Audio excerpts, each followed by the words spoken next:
Hi, Emily Nielsen here. I'm on my third smoothie recipe this week for Cooking Lab 8 at MUIH, and I'm going to be making this super detoxifier.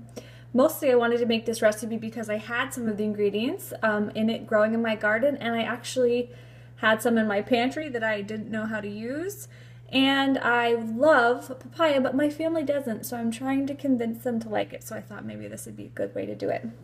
First of all, I've got my mint and my cilantro. That's what was growing in my garden, which is in full swing. So in just a minute here, I'll give these guys a wash before they go in the smoothie. I've got my beautiful papaya and some seeds, because that's what the recipe calls for. Overnight, before I went to bed last night, I soaked some dates, made sure I got the pits off of them, and they had little scales on the outside, so I got those off. Also, soaked a cup of almonds. I had to go find some raw unsalted almonds because I guess the almonds that I buy are quite salty and have a little extra things in them. I did get some organic coconut water for this recipe, and this was one of the ingredients I didn't know what to do with. I had some milk thistle seeds from other Cooking Lab, and I really didn't know what to do with them. So I saw that it called for a ground milk thistle seed, so I threw these in my little magic bullet that's 10 years old and still works fantastically, and made a nice powder. And then the strawberries. Now I opted for using ones that I had in my freezer because I wasn't able to find any organic strawberries at the store right now. I don't know why. They're out, something.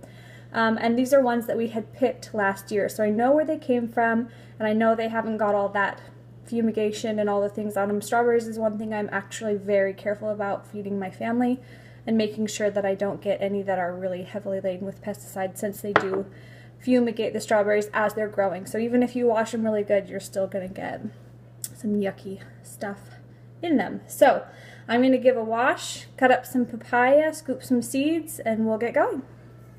Well, I've got most of my ingredients in here. I did remove the stems and discarded them from the cilantro and the mint. Typically when I'm juicing, I just leave the stems on. But because I have a rather old Ninja, I was a little bit worried that I was going to get a lot of little stick type bits in my smoothie, and I wasn't really interested in having that texture. So it could be that if I was using them in the future and using my juicer or something like that, a little more complicated, I would just use the whole thing. But this time I opted to take the stems out. I got away without using any knife skills for this assignment because the papaya was so deliciously ripe and soft that I just used my tablespoon after I had scooped out some milk thistle and scooped out the papaya, and it is just amazing. So I do have a few more ingredients to go here. These strawberries. I think I got stung by at least 2 bees when we went strawberry picking last year. They must taste really good. I do tend to put the more liquid items towards the bottom of my blender because of the way that the blender works. Now my hands are really gross. Just a second.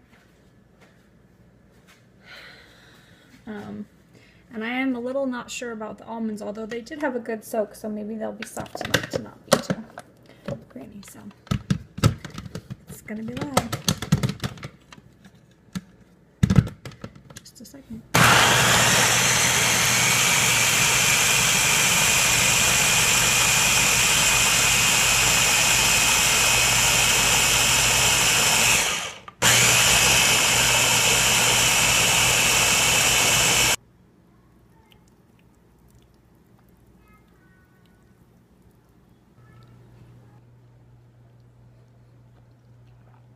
You know it's good when you have to chew your smoothie. So here's what I think. I love the mint and the strawberry together. It tastes really good. The cilantro I thought would be really strong flavor, but it really isn't. It's not overpowering it at all. I think that if I had a Vitamix or something that was a little higher power, I would have got a lot like creamier texture, and you can kind of see that there are little almond beads hung to the side.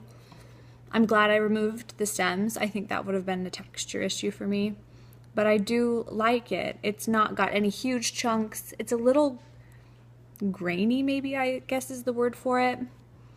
but the flavor is fantastic. The papaya really makes it creamy. The coconut water is really light and you can't even taste a coconut flavor in it. I would almost add a pinch of salt. I don't know if that's weird. Or maybe a little bit of, no, I would add like a little citrus or something like that. Maybe a little lemon. My strawberries were really sweet. So I think that maybe I would add a little lemon. I think I would prefer it without the nuts, so maybe trying to find an almond milk substitute or something like that, although I do understand the purpose of them in there, but just for my own texture issues, or maybe perhaps with a higher power blender.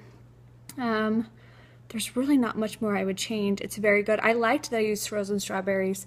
It's really cold, and I think the idea that it feels temperature-wise like a cold smoothie is really helping the fact that it's really thick with the almonds and all of that good stuff in it. But I'm really excited for a new use for my milk thistle, which I had no idea how to use, and to find even more uses for the mint and cilantro growing in my garden.